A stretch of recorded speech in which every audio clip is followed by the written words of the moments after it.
convicta, confiante, Você certa de pagará que o por escravo isso. não teria nenhuma Eu chance, juro que você se porque para arrependerá ela, deste o dia. destino já estava decidido. Mas o que aconteceu a Você seguir virou pagará o por jogo, isso. expôs sua Eu crueldade juro que você e se transformou arrependerá aquela deste aposta dia. em uma humilhação pública que ninguém esqueceu. Você Antes de pagará continuar, por isso. comenta aqui de Eu qual juro cidade que você você se está arrependerá assistindo e deste se inscreve no canal para não perder histórias chocantes e Você reviravoltas como pagará por essa. isso. Agora, Eu juro prepare-se, que você se porque o arrependerá resultado deste foi dia. muito além do esperado. A fazenda Santa Vitória Você pagará estendia-se por por isso. léguas de terra Eu fértil no juro Vale que do você se Paraíba, arrependerá e deste seu solar dia. imponente dominava a paisagem como uma coroa sobre a Você cabeça de um pagará por gigante isso. adormecido. Eu Era o juro que ano de você se arrependerá deste 1867, e a baronesa Eugênia de Almeida reinava sobre aquelas terras com punho de ferro e coração de pedra. Seus vestidos de seda importada da França roçavam os pisos de mármore enquanto ela circulava pelos salões, sempre com um leque de marfim na mão e um sorriso que jamais alcançava seus olhos gélidos. Naquela tarde sufocante de janeiro, a baronesa receberá visitas ilustres, o barão de Itapetininga, conhecido por sua crueldade, e a condessa Beatriz, famosa por seus salões literários em São Paulo. Sentados na varanda, sob a sombra das palmeiras imperiais, degustavam vinho do Porto enquanto observavam o trabalho dos escravizados na lavoura de café que se estendia até onde a vista alcançava. Ouvi dizer que perdeu 3 peças este mês, baronesa, comentou o barão de Itapetininga, usando o termo desumano com que se referiam aos escravizados. Isso prejudicará a colheita? Eugênia sorriu com desdém. 3 fracos que não suportaram o trabalho. Foram substituídos. Mas há um caso curioso que talvez os divirtam. Ela acenou para o feitor, que se aproximou tirando o chapéu. Traga o escravo João para cá. Aquele que foi açoitado ontem. Minutos depois, um homem negro de aproximadamente 30 anos foi trazido. Suas costas estavam em carne viva, as feridas recentes ainda sangrando sob os trapos que mal cobriam seu corpo magérrimo. Ele mal conseguia ficar em pé, tremendo de febre e dor. Seus olhos, porém, mantinham uma centelha de dignidade que a baronesa jamais conseguirá apagar completamente. Este aqui roubou comida da despensa, anunciou Eugênia com desdém. 50 chibatadas ontem, e hoje mal consegue andar. Aposto 100 mil réis que não sobrevive até o fim da semana. A condessa Beatriz arregalou os olhos. Eugênia, isso é uma fortuna. E uma aposta de mau gosto. Eu aceito a aposta, interrompeu o barão, seus olhos brilhando com malícia. Mas com uma condição: se ele sobreviver, você deverá servi-lo à mesa, diante de todos nós, como se fosse seu igual. E se morrer, eu lhe pagarei o dobro. O silêncio caiu sobre a varanda. A baronesa empalideceu, mas seu orgulho não permitiria recuar. Aceito, disse ela, erguendo o queixo. Mas quando morrer, quero que todos testemunhem minha vitória. João, mesmo em seu estado deplorável, ouvirá tudo. Seus olhos encontraram os da baronesa por um breve segundo, e naquele olhar havia algo que a fez estremecer, determinação pura e inabalável. Poucos sabiam, mas João não nascerá escravo. Ele fora um homem livre em Angola, filho de um curandeiro respeitado e de uma tecelã habilidosa. Tinha estudado com missionários portugueses, aprenderá a ler e escrever em 3 línguas, e conhecia as artes da cura através das plantas e raízes que seu pai lhe ensinara desde criança. Sua vida mudará aos 22 anos, quando caçadores de escravos atacaram sua aldeia durante a noite. A viagem no navio negreiro durará 2 meses intermináveis. Acorrentado no porão fétido, João vira metade de seus companheiros morrer de doenças, desidratação e desespero. Ele sobrevivera alimentando sua mente com memórias de casa e sussurrando orações que sua avó lhe ensinara. Quando finalmente desembarcou no porto do Rio de Janeiro, pesava metade do que pesava antes, mas sua vontade de viver permanecia intacta. Fora vendido primeiro para uma fazenda no interior de Minas Gerais, depois revendido para um comerciante em Campinas, e finalmente acabará nas mãos da baronesa Eugênia há 3 anos. Durante todo esse tempo, João mantivera sua dignidade em segredo, como um tesouro guardado no fundo da alma. Ele observava, aprendia, e ajudava seus companheiros sempre que podia, usando seus conhecimentos de cura para aliviar o sofrimento daqueles que trabalhavam ao seu lado. Na senzala, era conhecido como João das Ervas. Quando alguém adoecia, quando uma criança tinha febre, quando uma mulher sofria no parto, era João quem aparecia com seus chás misteriosos e cataplasmas que aliviavam a dor. O feitor não gostava disso, mas até ele, secretamente, já havia recorrido aos conhecimentos de João quando sofrerá de uma infecção que os médicos da cidade não conseguiam curar. O roubo que levará ao açoitamento fora, na verdade, um ato de compaixão. Uma menina de 5 anos, filha de Maria da cozinha, estava morrendo de fome. Sua mãe tinha o leite seco e não conseguia alimentá-la. João pegara pão e um pedaço de carne da despensa, sabendo perfeitamente que seria pego, mas escolhendo a vida da criança sobre sua própria segurança. Enquanto jazia no chão úmido da senzala após a aposta, ouvindo o ranger das correntes e os gemidos de dor de seus companheiros, João fez uma promessa silenciosa: não apenas sobreviveria, mas usaria essa sobrevivência para humilhar aquela mulher cruel que apostava em vidas humanas como se fossem cavalos em uma corrida. Ele viveria, não por raiva ou vingança, mas para provar que sua humanidade era infinitamente maior que a dela. Na escuridão da senzala, após a baronesa e seus convidados retornarem ao solar, uma reunião silenciosa começou.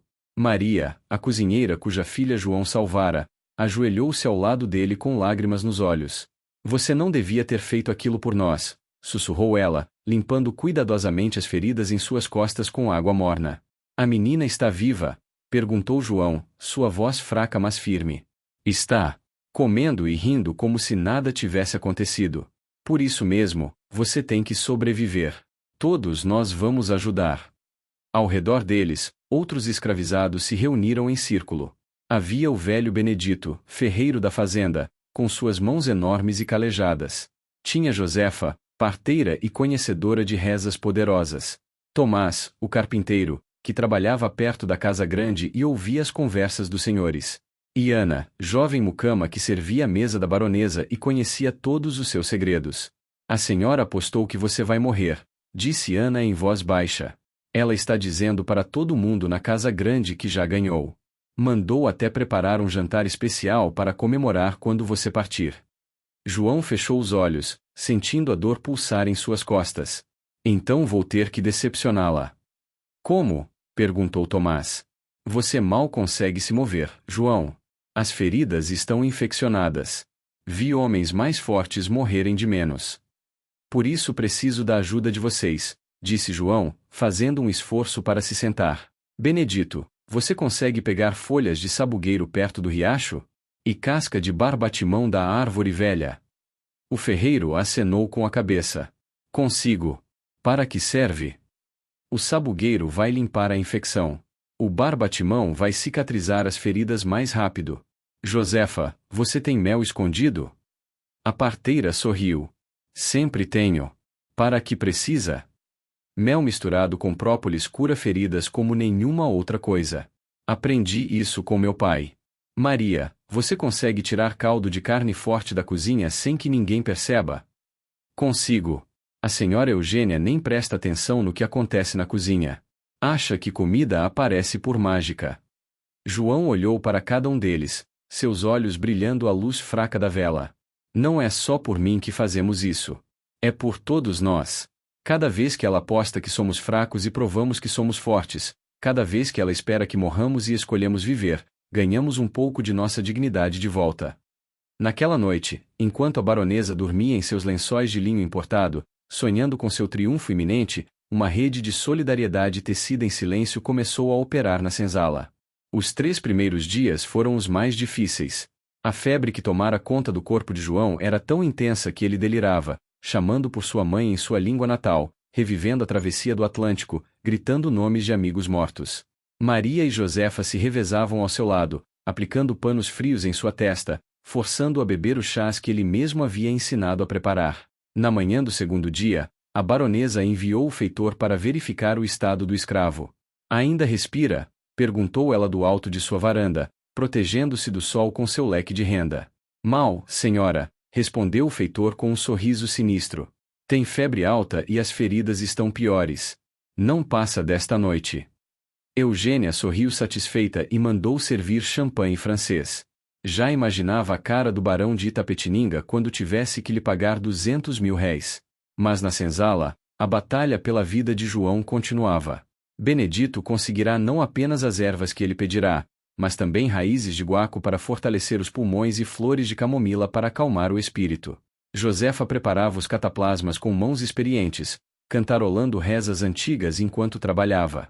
O mel com própolis que Maria conseguirá na cozinha foi aplicado generosamente nas feridas abertas. No terceiro dia, Aconteceu algo extraordinário. João abriu os olhos ao amanhecer e eles estavam claros, lúcidos, sem o brilho febril dos dias anteriores. Tenho fome, disse ele, e aquelas duas palavras simples fizeram todos na senzala sorrirem pela primeira vez em dias. Maria trouxe caldo de galinha forte que havia guardado, pão fresco que roubara antes que esfriasse, e até um pedaço de queijo que Ana conseguirá esconder em seu avental. João comeu devagar, saboreando cada colherada como se fosse a refeição mais deliciosa do mundo. As feridas? Perguntou ele. Cicatrizando, respondeu Josefa com orgulho. Mais rápido do que eu esperava. Esse remédio seu funciona melhor que qualquer coisa que o médico da fazenda já usou. Nos dias seguintes, João foi recuperando as forças gradualmente. Ele não podia trabalhar ainda, mas conseguia sentar, andar alguns passos, até mesmo sorrir. A rede de apoio continuava operando. Comida extra aparecia misteriosamente, os melhores lugares para descansar ficavam disponíveis, e sempre havia alguém vigiando para garantir que o feitor não o perturbasse. Quando o quinto dia amanheceu, João estava em pé, movendo-se com cuidado mas com determinação crescente. As feridas em suas costas, que deveriam estar podres e fatais, estavam se fechando com uma rapidez que até Josefa considerava milagrosa. É sua vontade, disse ela, tocando suavemente seu ombro. Já vi homens morrerem de feridas menores porque perderam a vontade de viver. Você tem algo dentro de você que é mais forte que qualquer remédio. João olhou pela porta da senzala em direção à casa grande, onde a baronesa certamente aguardava notícias de sua morte. Ainda não acabou, disse ele. O mais difícil ainda está por vir. O sino da capela da fazenda tocou 7 vezes na manhã de domingo, anunciando o 7º dia desde a posta. A baronesa Eugênia acordou com um sorriso nos lábios, já planejando como gastaria os 200 mil réis que ganharia. Mandou preparar seu melhor vestido de cetim azul e colocou o colar de esmeraldas que pertencera à sua sogra. Hoje seria um dia de celebração. Durante o café da manhã, ela enviou Ana para verificar se o corpo já havia sido removido da senzala. A mucama retornou minutos depois, o rosto cuidadosamente neutro. O escravo João ainda vive, senhora, disse ela em voz baixa. A xícara de porcelana escorregou dos dedos da baronesa, derramando café quente sobre a toalha de linho branco. Como assim ainda vive? Isso é impossível. Vá buscar o feitor imediatamente. O feitor chegou nervoso, tirando o chapéu e amassando-o entre as mãos. Senhora baronesa, eu não entendo. Ele devia ter morrido no 3º dia. As feridas eram profundas, a febre alta. Mas ele está andando, senhora. Fraco ainda, mas andando. Eugênia levantou-se bruscamente, derrubando a cadeira. Isso é sabotagem. Alguém está ajudando ele. Quero saber quem e quero saber agora. Mas por mais que o feitor interrogasse, ameaçasse e investigasse, não conseguia descobrir nada. Os escravizados haviam sido muito cuidadosos, e uma lei não escrita da senzala garantia que ninguém denunciasse ninguém, não importava o preço. A baronesa enviou mensagem urgente ao barão de Itapetininga e à condessa Beatriz. Venham hoje à tarde. A aposta continua, mas o desfecho está próximo. Ela ainda tinha esperança de que João não resistisse até o final do dia. Às 3 horas da tarde, sob o sol implacável do verão, os convidados chegaram em suas carruagens luxuosas. A baronesa os recebeu com um sorriso forçado, seu orgulho ferido transparecendo nos olhos. O escravo ainda respira, mas apenas isso. Certamente não verá o pôr do sol. Quero vê-lo, declarou o barão de Itapetininga, sua voz carregada de curiosidade mórbida. Relutante, a baronesa ordenou que trouxessem João até a varanda. Quando ele apareceu, andando por seus próprios pés, embora cambaleante, um silêncio chocado caiu sobre o grupo. As feridas em suas costas estavam visivelmente cicatrizadas, muito mais do que seria natural em uma semana. Ele estava magro e pálido, mas seus olhos brilhavam com uma luz que nenhum deles esperava ver. Impossível, murmurou Eugênia, o rosto ficando branco. Isso não é natural. Ele deve ter feito macumba, usado bruxaria. A condessa Beatriz, que tinha fama de mulher culta e um tanto liberal para os padrões da época, aproximou-se de João e examinou suas costas com olhos clínicos. Não é bruxaria, Eugênia. É medicina. Alguém tratou essas feridas com conhecimento e cuidado.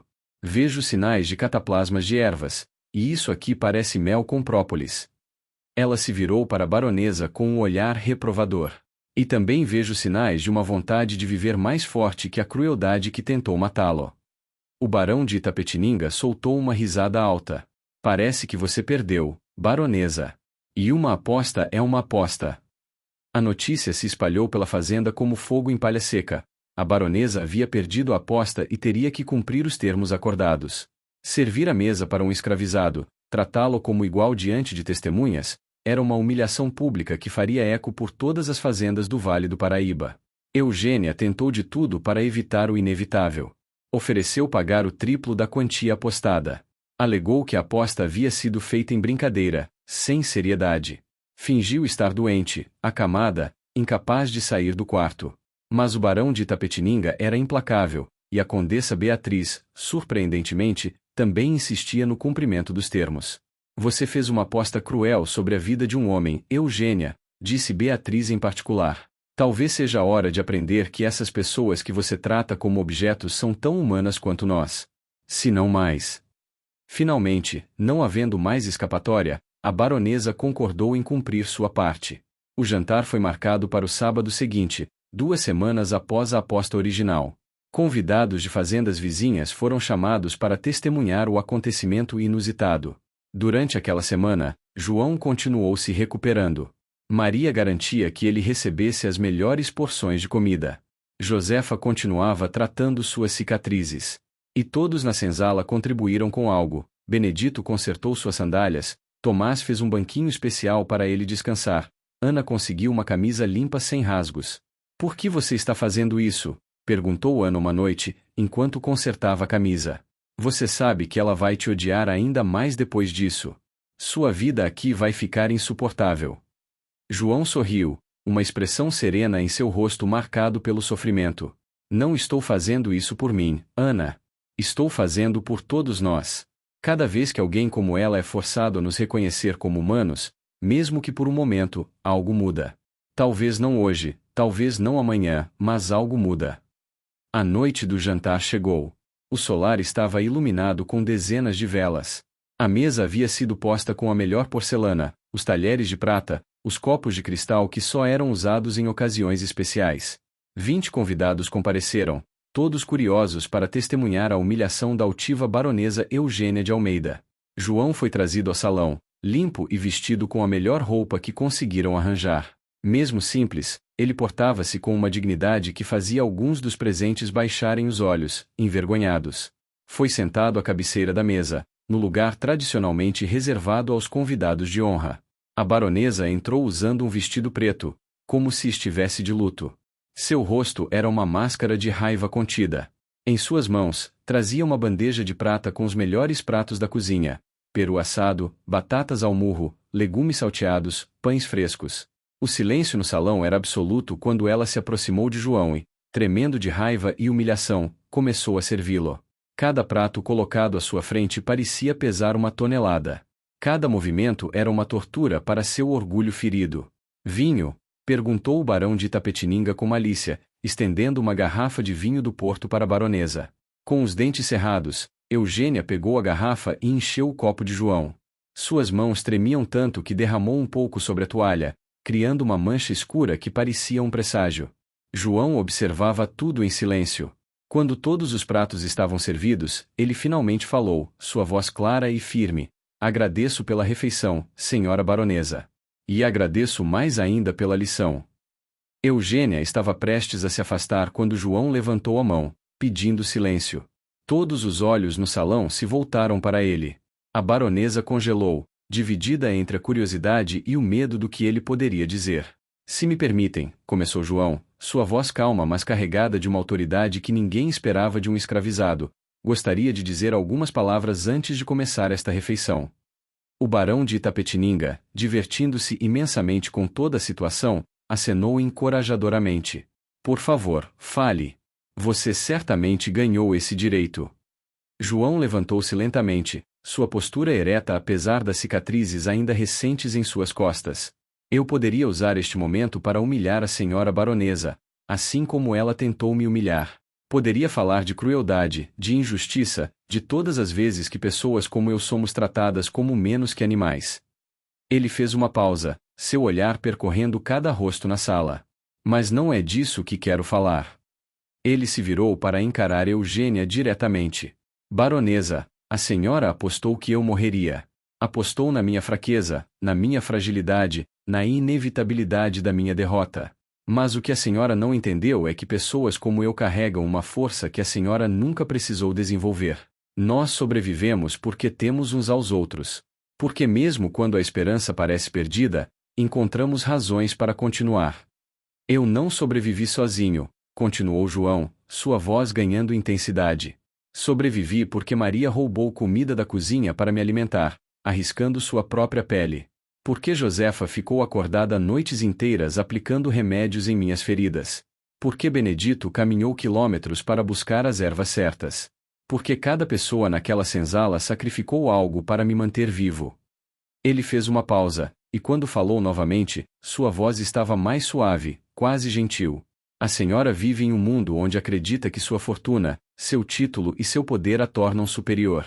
Mas eu vi mais nobreza, mais honra e mais humanidade em uma noite na senzala do que vejo aqui neste salão banhado a ouro.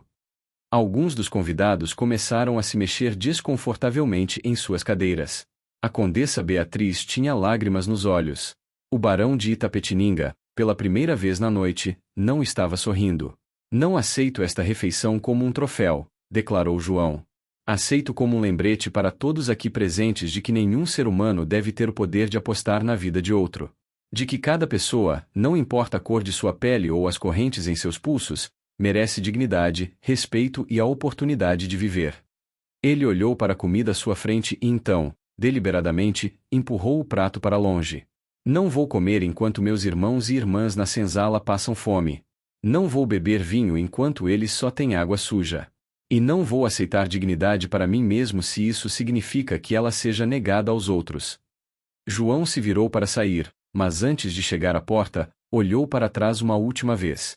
A senhora perdeu mais do que uma aposta hoje, baronesa. A senhora perdeu a chance de ver que sua humanidade e a minha são exatamente a mesma. Que diferença faz para o sofrimento? E com essas palavras, ele saiu do salão, deixando para trás um silêncio atordoado e uma sala cheia de pessoas confrontadas com verdades que preferiam ignorar. Os dias seguintes à cena no salão foram tensos na fazenda Santa Vitória. A baronesa trancou-se em seus aposentos, recusando-se a ver qualquer pessoa. As cartas começaram a chegar de fazendas vizinhas, algumas expressando solidariedade, outras, surpreendentemente, questionando a moral da aposta. A história se espalhara mais rápido do que fogo na floresta seca. João voltou à senzala naquela noite como um herói silencioso. Não houve celebração ruidosa, mas todos sabiam que algo importante havia acontecido. Maria abraçou-o chorando. Josefa abençoou-o com rezas antigas. Benedito apertou sua mão com força, sem precisar dizer palavras. A condessa Beatriz, profundamente afetada pelo discurso de João, começou a frequentar a fazenda regularmente. Ela trouxe livros, ensinou as crianças escravizadas a ler em segredo, e começou a questionar abertamente o sistema escravocrata em seus salões literários em São Paulo. Suas palavras encontraram eco em outros membros da elite que começavam a questionar a instituição. O barão de Itapetininga, embora mantivesse seus escravizados, nunca mais fez apostas sobre suas vidas. Alguns dizem que as palavras de João o perseguiram em sonhos, que ele via o rosto daquele homem dignificado toda vez que levantava a mão para castigar alguém. Quanto à baronesa Eugênia, ela nunca mais foi a mesma. Sua posição social sofreu um golpe do qual nunca se recuperou completamente. Os convites para eventos importantes diminuíram. Outras senhoras da sociedade começaram a tratá-la com uma frieza educada que doía mais do que qualquer insulto direto. Ela descobriu, tarde demais, que humilhação pública tem um custo alto, especialmente quando se é humilhado por alguém que se considerava inferior. Mas talvez a mudança mais significativa tenha sido mais sutil e silenciosa. Na fazenda Santa Vitória, os castigos corporais diminuíram. Não desapareceram completamente, mas houve uma mudança perceptível. O feitor, que testemunhara tudo, começou a hesitar antes de erguer o chicote. Até ele, em sua consciência embrutecida, havia sentido algo diante das palavras de João. João continuou usando seus conhecimentos de cura para ajudar quem precisasse. Suas cicatrizes se tornaram um testemunho silencioso de sobrevivência e resistência. Ele nunca falou sobre aquela noite no salão, mas todos na senzala carregavam a história em seus corações como uma tocha acesa na escuridão. 2 anos depois, em 1869, João conseguiu comprar sua alforria com dinheiro que economizara secretamente durante anos, aceitando pequenos pagamentos de pessoas que ele curava, tanto escravizados quanto livres. Quando partiu da fazenda Santa Vitória, levou consigo não apenas sua liberdade, mas também o conhecimento de que sua dignidade nunca havia dependido de papéis ou permissões. Ele se estabeleceu em uma pequena cidade próxima, onde abriu uma casa de cura que atendia todos, independentemente de cor ou condição social. Sua fama cresceu, e muitos diziam que suas mãos tinham o poder de curar não apenas o corpo, mas também a alma. A baronesa Eugênia de Almeida viveu até os 68 anos, mas dizem que nunca encontrou paz. Em seus últimos dias, delirando de febre, ela chamava repetidamente por João, pedindo perdão por palavras que nunca havia dito em vida. Morreu sozinha, em um quarto luxuoso mas vazio, cercada de riquezas que não podiam comprar nem absolvição nem esquecimento. A história da aposta cruel e de como João sobreviveu tornou-se lenda no Vale do Paraíba. Foi contada e recontada em senzalas, em mercados, em praças públicas.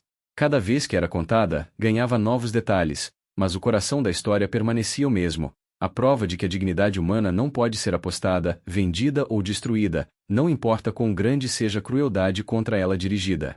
Quando a abolição finalmente chegou ao Brasil em 1888, já havia pessoas que lembravam da história de João e de como um homem, através de sua coragem e suas palavras, havia plantado uma pequena semente de mudança em um sistema que parecia inabalável. Não foi ele sozinho que derrubou a escravidão, mas sua história, junto com milhares de outras histórias de resistência e dignidade, ajudou a corroer os fundamentos morais que sustentavam aquela instituição terrível. E assim, a aposta que a baronesa fez para humilhar um homem acabou humilhando apenas a ela mesma, enquanto João, o homem que ela julgou fraco demais para sobreviver, tornou-se um símbolo de força, dignidade e da capacidade humana de resistir, sobreviver, eventualmente, triunfar sobre a opressão.